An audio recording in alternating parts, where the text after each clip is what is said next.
Les artistes sont de... Comment je peux dire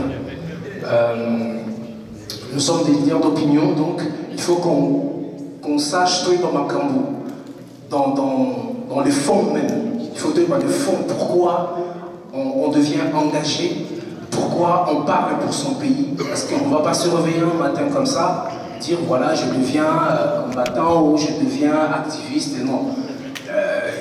Il fait la naissance. Il faut dire pourquoi tu t'engages.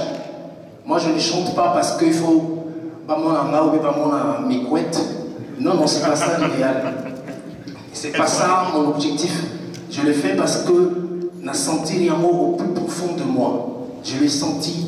Il y a une espèce d'appellation, comment je peux dire, de responsabilité au Isolandalandayo pour dire que tu dois parler. Par rapport à la chanson Tolembi, je vais juste raconter une petite histoire par rapport à cette chanson. C'est une chanson, je ne m'attendais pas et je ne voulais pas la faire. Pourquoi? Parce que c'était un message qui était trop fort. Trop fort, très grand par rapport à mon âge, par rapport à ma carrière, par rapport à ce que je suis. Voilà, je pouvais peut-être m'orienter à autre chose, mais il y a eu une question que j'ai posée à Dieu. Je dis, ben, pourquoi seulement moi? Il m'a dit, c'est à toi de le faire. Ça, c'est une voix intérieure qui me parlait. C'est à toi de le faire. Et pourquoi? J'ai dit, mais il y a des aînés, j'ai des aînés, ils sont là, ils ont un succès, ils sont friqués, ils sont bien. Et voilà, la notoriété est là, ils ont tout ça. Mais pourquoi seulement moi? Il a dit, non, toi, ta vase, elle est vide. Ta vase, elle est vide. Je ne peux pas déverser quelque chose de pur dans une vase qui est remplie. Donc, pour dire que dans la vie, tout ce que nous faisons, tout ce que nous disons, peut-être que Yamou fera ça, mais il faut être disposé. C'est la question aussi que je me pose à un moment. Je me dis, on pleure à chaque fois, le pays, mais est-ce que ce peuple est prêt?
Une femme d'État, une femme politique qui a fait ses preuves, on ne la présente plus. En la personne de maman Justine Kasavubu. Maman, bonsoir. Bonsoir. Heureuse en tout cas de vous recevoir au sein de notre chaîne Dias Congo TV. Aujourd'hui, nous nous retrouvons au sein de l'ouverture de la conférence des Congolais de la diaspora ici à Bruxelles.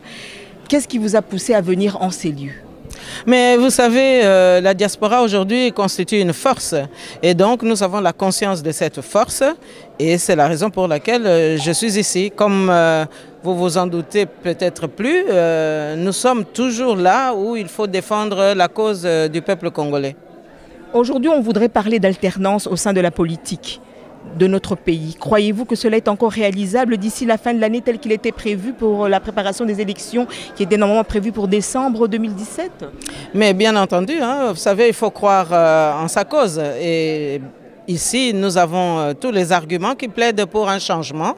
Nous avons tous les arguments qui plaident pour le départ de Kabila Kanambe, car aujourd'hui, la preuve est faite. Hein, que ce n'est pas un chef de l'État, hein, c'est plutôt un chef de bande, hein, c'est un dealer hein, qui s'entête à rester à la tête de notre pays, mais je pense que ces jours sont comptés.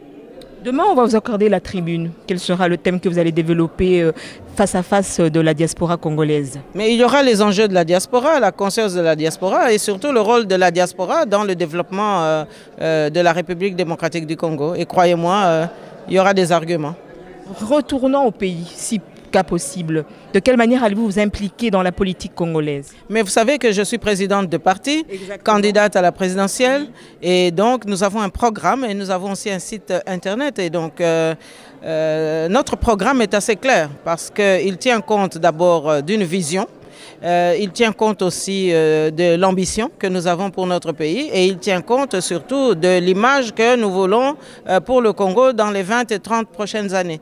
Parce que je crois que ce qui va nous distinguer, nous, la nouvelle classe politique avec une nouvelle gouvernance, c'est que nous savons que notre action politique, ce n'est pas uniquement pour l'immédiat, mais nous allons mettre les bases pour ce que le Congo sera demain. Nous devons donc préparer la génération future et donc nous aurons des programmes qui tiennent compte de la pérennité de notre exercice. Que pensez-vous de la participation de la femme congolaise au sein de la politique ? Parce qu'on sent quelque part qu'il y a quand même marginalisation au niveau de tous les sommets de l'État, de tous les pouvoirs. Est-ce que vous ne pensez pas que la femme peut plus s'impliquer au sein des faits de société, la politique, l'économie, le social ? Mais vous savez que dans tous les combats, hein, il faut arracher sa place, il faut la mériter aussi. De quelle manière ? Mais de quelle manière ? Mais je pense qu'il faut d'abord avoir des convictions, affirmer ses convictions, se battre pour ses convictions, mais également développer la respectabilité par rapport à certaines valeurs. Il faut croire en certaines valeurs, il faut les promouvoir et puis surtout avoir aussi le souci de la relève, le souci de la pédagogie, de la transmission. Parce que ce que nous faisons, c'est pour construire un pays. Donc nous sommes des bâtisseurs. Et en ce sens, nous sommes en train de préparer la Maison Congo pour les générations de demain. Vous venez de soulever quelque chose sans vous prendre trop de la parole. Vous venez un point très pointilleux. Vous venez de dire la préparation de la relève au sein de votre plan quinquennal. Aujourd'hui, vous passez à la magistrature suprême. Qu'avez-vous prévu par rapport à cela ? Mais vous savez, l'éducation sera le vecteur principal de cette refondation. Il faut pouvoir réformer notre éducation, il faut pouvoir rendre justice à nos jeunes, il faut pouvoir aussi les préparer. Pourquoi les préparer? Parce qu'on n'accède pas à des fonctions de responsabilité sans être préparé, sans être conscientisé et sans être motivé. Et donc ça, c'est le rôle des responsables que nous sommes. Donc l'éducation permanente sera à l'ordre du jour, mais également la réforme fondamentale de l'éducation à partir de la base jusqu'au niveau universitaire ou même para-universitaire. Madame Justine Kasavubu, candidate en tout cas à la présidence de la République, soutenons-la. Merci. Merci, j'apprécie le lapsus. Merci bien. Vous commencez petit à petit à découvrir où nous voulons aller, parce qu'on ne peut pas être efficace sans avoir réfléchi. Et je crois que je suis le premier à être heureux de découvrir des choses qui sont en train de sortir, se manifestent, tout ça. Nous en avons besoin. Nous devons non seulement faire ce qu'il est venir, et rentrer dans l'affaire, pour être des participants actifs de ce que nous pouvons faire dans la suite du temps. Nous avons notre dernier orateur de cette soirée. C'est un homme que vous connaissez très très bien. C'est un homme de médias, un journaliste, un conférencier de renom, mais surtout un homme de conviction et un homme courageux. Certains articles qui le soutiennent, vous sursautez de la chaise en les suivant. Mais comment il a un tel courage? Et je pense que notre société a besoin des hommes courageux pour nous faire sursauter de nos chaises et aller de l'avant. Kwebe Kimpé, je ne veux plus d'accueillir. On applaudit.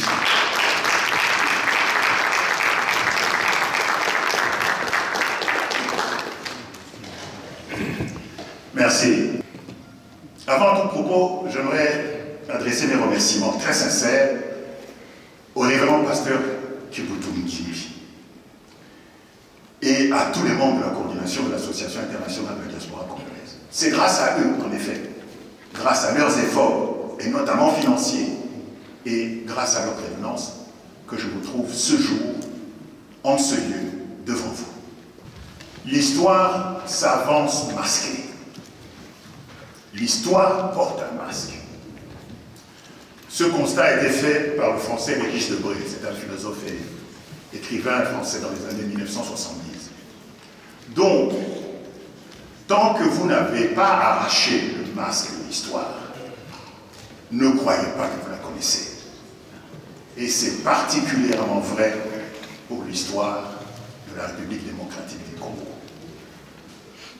L'histoire du Congo n'est pas seulement masquée, elle a été falsifiée, déformée, dénaturée, volontairement, délibérément, par des historiens, par ceux que Cheikh Anta Diop a appelé dans son livre « Civilisation ou barbarie » des historiens de mauvaise foi armés d'une érudition féroce. Il se fait que l'actualité, c'est l'histoire immédiate, selon feu la journaliste française Françoise Giraud. Il existe donc un lien organique, je dirais même dialectique, entre l'histoire et l'actualité, entre le passé et le présent. J'ai exercé la profession de journaliste pendant plus de 30 ans. Mais depuis une vingtaine d'années, je me suis intéressé, je me suis passionné pour l'histoire, et en particulier pour l'histoire de notre pays, la République démocratique du Congo. J'ai alors découvert que l'histoire du Congo, telle qu'elle est enseignée dans les établissements scolaires et dans les facultés universitaires, par des auteurs comme le père Léon de Saint-Moulin, mais aussi par des historiens congolais, dont je me garderai bien de citer le nom ici. Cette histoire-là est totalement erronée. Pourquoi je dis ceci, alors que ce n'est pas du tout le thème de ma conférence? Mais à cause de la référence faite tout à l'heure par l'abbé Mbelou, lorsqu'il a parlé du manifeste de la conscience africaine, qui a été publié en 1956. Ce document fut rédigé et publié en effet il y a exactement 61 ans. Soit 4 ans avant ce que nous considérons, appelez-moi à tort, comme la date de l'indépendance du Congo. On croyait tout savoir, on croyait avoir tout dit au sujet de ce fameux manifeste de la conscience africaine. Mais au bout de 20 ans de recherche historique, de lecture et de confidence, j'ai fini par arracher le masque de ce fameux document qui cherche tout, Matthieu 7,7. Le manifeste de la conscience africaine fut précédé de 2 événements majeurs qui sont passés totalement inaperçus par les historiens. Il est vrai qu'à première vue, ces 2 événements n'ont absolument aucun rapport les uns avec les autres. De quels événements s'agit-il? Eh bien, il s'agit d'abord de la visite officielle, la première, effectué au Congo belge par le roi Baudouin Ier en 1955. Retenez bien les dates, parce qu'il y a une concomitance, il y a une proximité de dates. Le manifeste de la conscience africaine est rédigé et publié en 1956. La visite du roi Baudouin Ier au Congo belge a lieu l'année d'avant, en 1955. Il s'était agi d'une visite officielle. Ça, c'est le premier événement. Le deuxième événement, c'est aussi une visite, mais cette fois-ci touristique. De qui? Mais c'est une visite touristique effectuée quelques mois après la visite du roi Baudouin, en 1955 toujours, par des évolués congolais, où ça? Aux États-Unis, sur invitation des autorités politiques américaines. C'est au retour de ces touristes congolais que fut écrit le fameux manifeste de la conscience comme africaine. Mais alors, quel rapport? Le roi Baudouin Ier vint au Congo belge pour une visite officielle, croyez-vous? Ben non. Le roi Baudouin Ier est venu au Congo pour demander aux administrateurs des sociétés installées au Congo belge, dans sa colonie, de ne plus effectuer des transferts de dividendes dans les comptes des actionnaires en Europe et aux États-Unis. Point barre. C'est ça le masque. Le roi Baudouin Ier demande aux administrateurs des sociétés installées dans la colonie, au Congo belge, de ne plus effectuer des transferts de dividendes aux actionnaires des sociétés installées au Congo et qui vivent ici en Europe et aux États-Unis. Aucun livre d'histoire ne dit cela. Aucun. Alors, en 1955, à la fin de l'année, les actionnaires regardent sur leur compte, pas de transfert. Alors ils posent la question aux administrateurs. Qu'est-ce qui s'est passé? Vous n'avez pas réalisé de bénéfices cette année? Pourquoi n'avez-vous pas effectué les transferts de dividendes? Les administrateurs répondent, mais bien au contraire.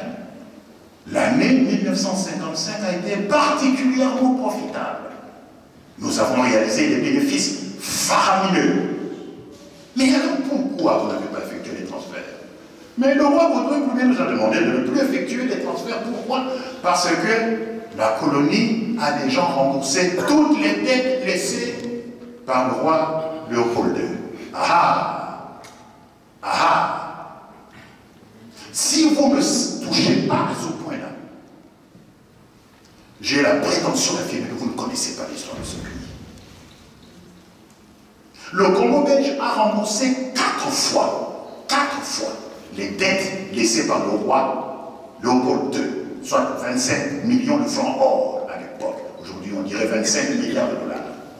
De 1908 à 1955, le Congo belge a remboursé 4 fois les dettes du roi Léopold II. Le palais de la Guerre fait la comptabilité. Il y a des comptables là-bas. Ils ont fait leur comptabilité, ils se sont rendus compte que la colonie avait déjà remboursé les dettes du roi Léopold II. Et donc la colonie devait retourner dans le giron de la famille royale belge, comme héritage laissé par le roi Léopold II. C'est normal. Alors, les actionnaires des sociétés disent, bon, on va bien rigoler. Ils ont appelé les évolués, la deuxième visite touristique.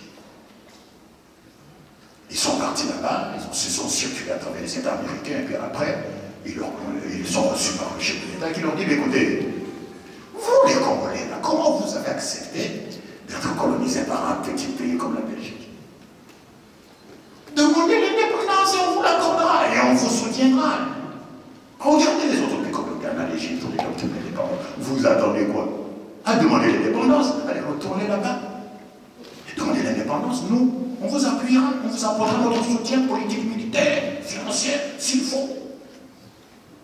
À leur retour au Congo, les touristes, et notamment le cardinal Joseph Malula, rédigent et signent et publient le manifeste de la conscience africaine. Alors, les propriétaires des sociétés, les actionnaires, changent de gérant. Change de gérant, parce que la Belgique, qui n'avait jamais accepté ce qu'on appelait les aventures du roi Léopold II au Congo, n'a jamais été la propriétaire du Congo. Ceux qui le croient et ceux qui l'écrivent mentent. La Belgique a géré le Congo. Et donc le fameux contentieux belgo-congolais est un faux contentieux. Si vous avez affaire à une boutique, à un magasin, ben allez poser la question au propriétaire et pas au boutiquier. Et le PDG d'une entreprise n'est pas le propriétaire de l'entreprise. Le PDG de la GECAMINE est un salarié de l'État congolais. C'était une parenthèse que j'ai ouverte. Je vais la refaire tout de suite. Pour les habitués de Dias Congo TV, ce n'est pas la première fois que nous recevons cet éminent homme politique et qui a fait ses preuves, en tout cas dans le cadre économique outre-mer, comme on le dit, en la personne du docteur Noël Tchani. Docteur, bonsoir. Bonsoir. Heureuse de vous rencontrer, en tout cas au sein de cette grande conférence de la diaspora congolaise ici à Bruxelles. Quelle est votre raison d'être en ces lieux aujourd'hui? Oui, d'abord, je vous remercie de me recevoir donc, sur ce plateau. Je suis venu ici sur invitation de l'Association internationale de la diaspora congolaise qui sponsorise et organise donc cette conférence. J'étais en vacances à Kinshasa. Quand ils m'ont demandé de venir prendre part, je connais l'importance donc de cette association et des objectifs qu'ils poursuivent. En mobilisant donc la diaspora, je ne pouvais que dire oui. Donc je suis venu pour participer, rencontrer mes compatriotes, que nous puissions déterminer des voies et moyens comment nous pouvons participer activement au développement économique et social de la RDC. Oui. Et vous serez parmi les intervenants. Quel est le thème précis auquel vous allez développer demain au sein de ces lieux? Ben, je pense d'abord que je vais mettre l'accent sur le rôle de la diaspora dans une économie, dans un pays comme la RDC. Mais au-delà de ça aussi, je vais lier la vision de développement que j'ai conçue pour la République démocratique du Congo avec la diaspora. Quel est le rôle que la diaspora peut jouer dans la mise en œuvre donc, de cette vision de développement qui peut fondamentalement transformer la vie de tous les Congolais. Docteur, est-ce que vous préparez déjà les élections? Bon, on ne peut pas parler donc de préparer les élections parce qu'on n'a même pas de calendrier électoral pour l'instant. Mais nous sommes tous sensibles au fait que l'accord de la CENCO, qui fait l'extension en quelque sorte de ce que la Constitution avait prédit. L'accord de la CENCO va arriver à expiration le 31 décembre 2017. Il est question aujourd'hui que nous puissions nous poser la question de savoir si les élections n'ont pas lieu d'ici le 31 décembre, pour qu'il y ait une alternance démocratique donc à cette date, qu'est-ce que nous faisons par la suite?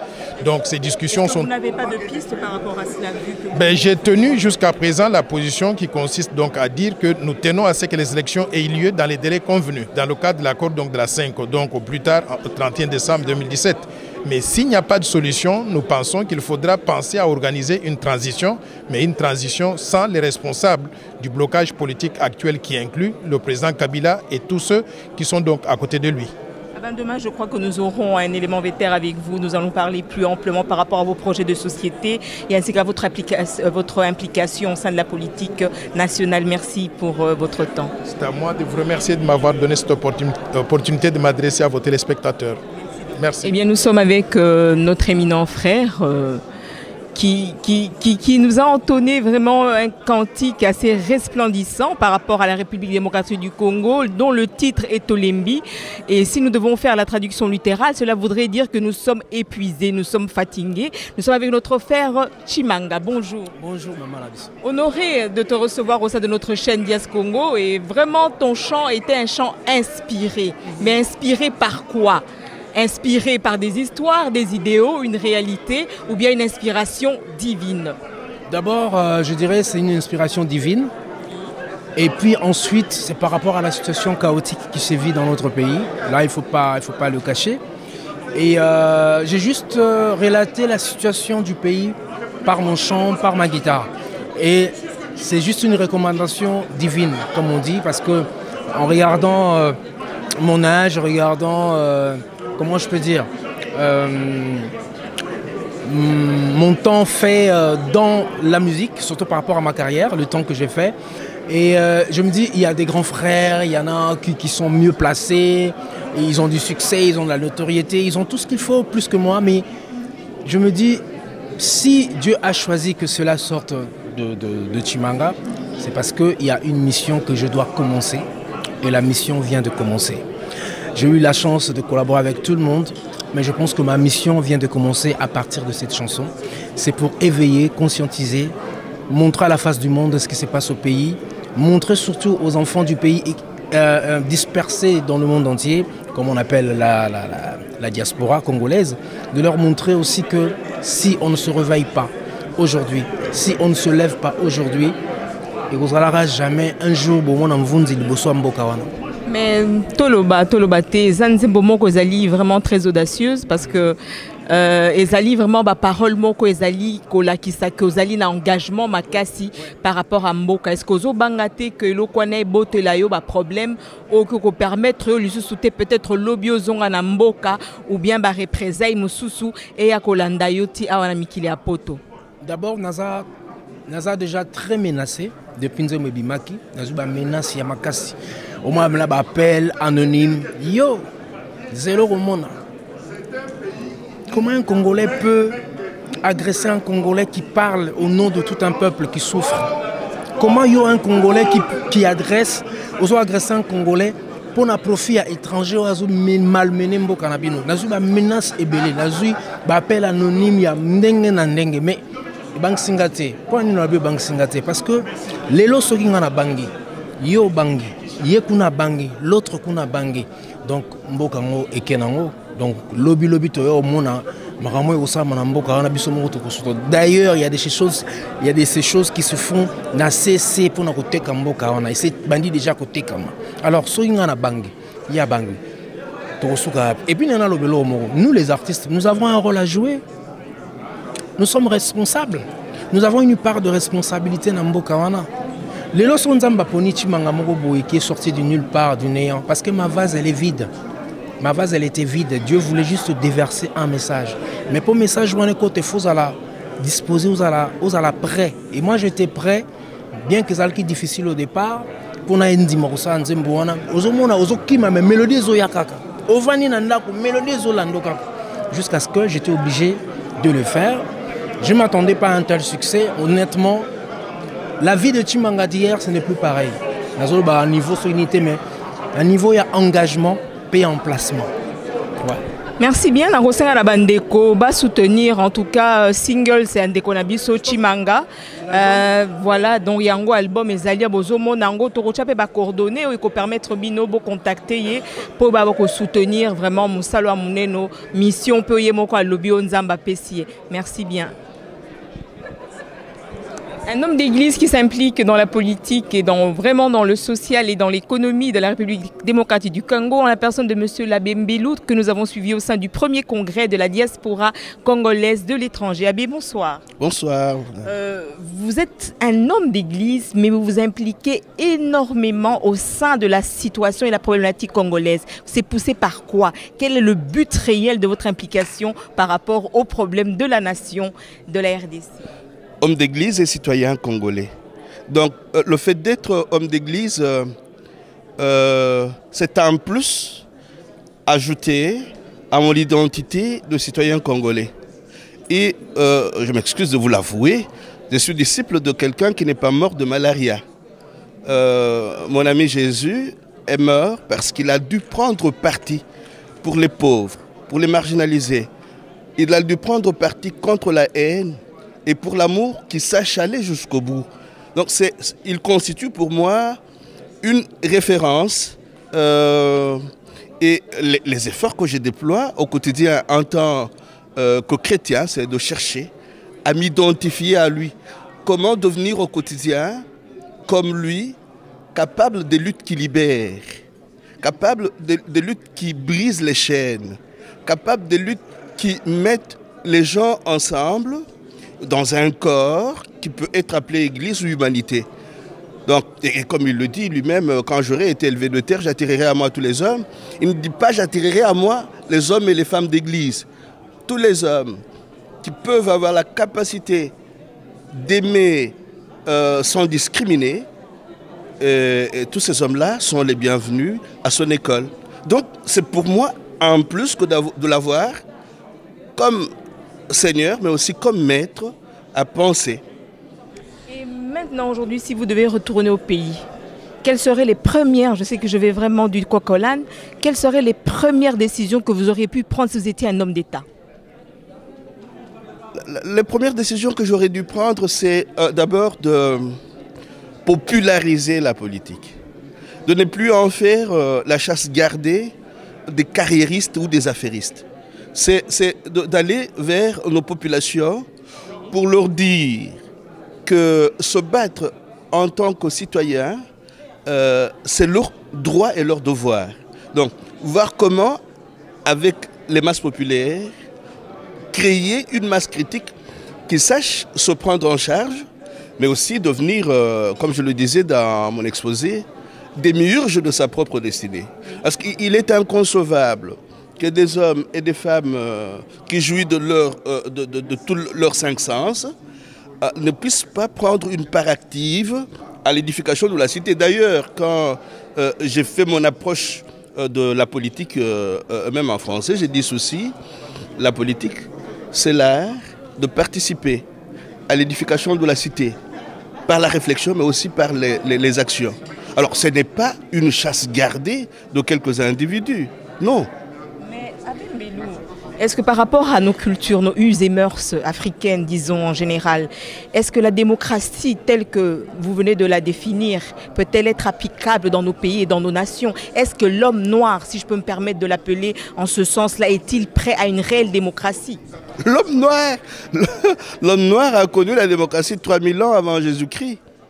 Vous voyez, mais l'histoire s'est tellement appauvrie qu'on a fait croire à l'homme noir qu'il ne pouvait vivre que d'une démocratie importée.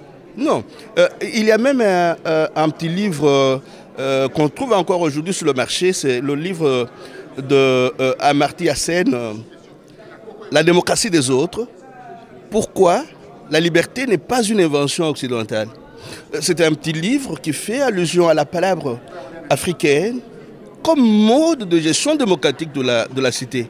Et quand vous lisez le livre interview de Joseph Kizerbo, À quand l'Afrique, et que je reprends dans le mien À quand le Congo, parmi les exigences d'une gestion démocratique de nos villages, par exemple, il y avait le principe de participation, il y avait le principe de délibération, il y avait le principe de décision collective. Et pour nos villages, à ce moment-là, quand il y avait une question à régler de manière démocratique, prendre la parole n'était pas simplement un droit, mais un devoir. Pourquoi, si vous recevez, par exemple, vous accueillez un étranger qui est de passage par chez vous, il est important que tous les membres du village participent à la décision qui peut permettre que cet étranger puisse être accueilli. Vous voyez? Mais nous avons été à l'école qui nous a fait croire que l'Afrique...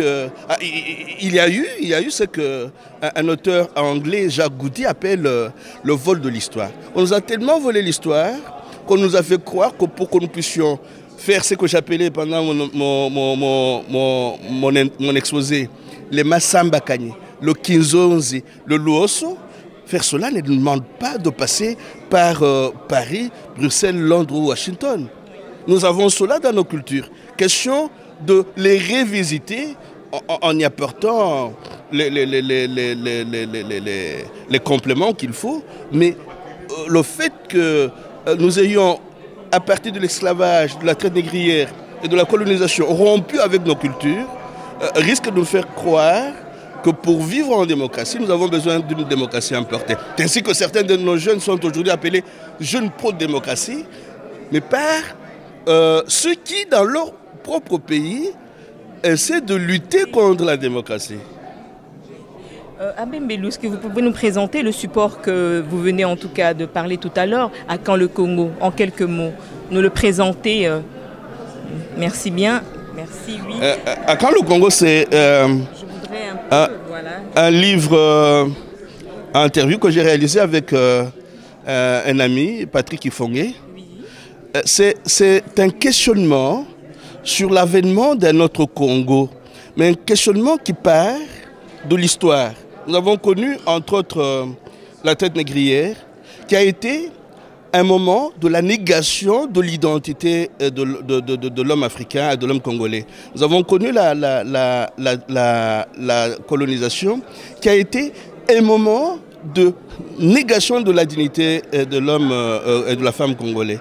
Nous sommes en train de connaître la mondialisation qui s'apparente un peu à la traite négrière et à la colonisation parce que c'est aussi plein de racisme, de mépris et de cupidité diabolique. Alors nous, en tant que Congolais, en essayant de revisiter toute cette histoire, mais en revisitant aussi la nôtre, comment pouvons-nous procéder pour tirer notre pays du bourbier où il se trouve aujourd'hui?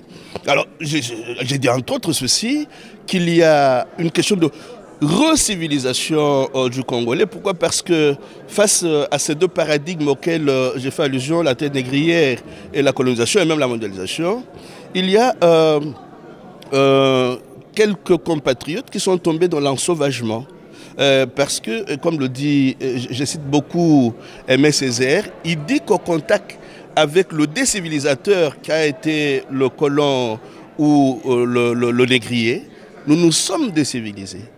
Alors, je propose que nous puissions nous engager dans une démarche de recivilisation qui ne peut être possible que par la refondation de l'État sur une matrice organisationnelle qui ne soit pas simplement copiée sous le mode occidental, mais une matrice organisationnelle qui puisse assumer, par exemple, la fraternité, la coopération, la solidarité, de façon que ces valeurs-là constituent les piliers sur lesquels le pays peut refonder l'État. Mais que ça ne soit pas simplement une refondation de l'État congolais, que cela puisse être aller dans le sens de ce que Lumumba et les autres pères de l'indépendance avaient souhaité, c'est-à-dire continuer avec une démarche panafricaine, en créer des lieux sécurisés de protection mutuelle avec les pays voisins, parce que le Congo a 9 voisins. Et ce que beaucoup de compatriotes oublient aujourd'hui, c'est que quand nos pères et mères de l'indépendance luttaient pour l'indépendance du Congo, il y avait par exemple un Lumumba qui disait « Dès que le Congo est libéré, il faudra que d'autres pays africains qui ne le sont pas, le soient aussi. » Donc, libérer le Congo, engager les pères et les mères de l'Église à pouvoir travailler à l'émancipation politique des autres pays africains. Alors, la refondation de l'État congolais ne pourra être complet que si il y a une refondation panafricaine de plusieurs pays, de tous les pays africains. Donc, on doit s'engager dans une démarche qui soit à la fois locale, nationale, sous-régionale, africaine, mais même internationale. Ouais. Abbé Jean-Pierre Mbelou, merci. Je vous en prie, merci beaucoup.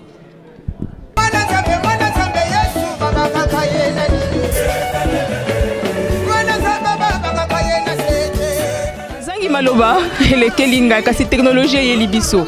To mesana ikozwa ba box moko mike mais to mona ka musala na yango te. Et puis on se moment la qualité ba image eza bien te kasi le lot ozwi penza box o ezali ko sepelisa ba communauté nyo ezali epi box TV. Ceux qui bozwi yango tina kozwa sous ba connexion na ba câble na ba numérique ezate parce que vous avez tout ici. Vous pouvez vous connecter na internet wifi et puis botala lo lenga zali mwa muke oko chango na sac à main na yo se connecter na wifi partout, azali portable, qualité excellence, niveau ba image, le son, rien à redire. Boya to somba yango biso nyoso to koma ba abonné na katia Epibox TV o azali ko sala ke misu na biso e mona kitoko matoyi pe esepela.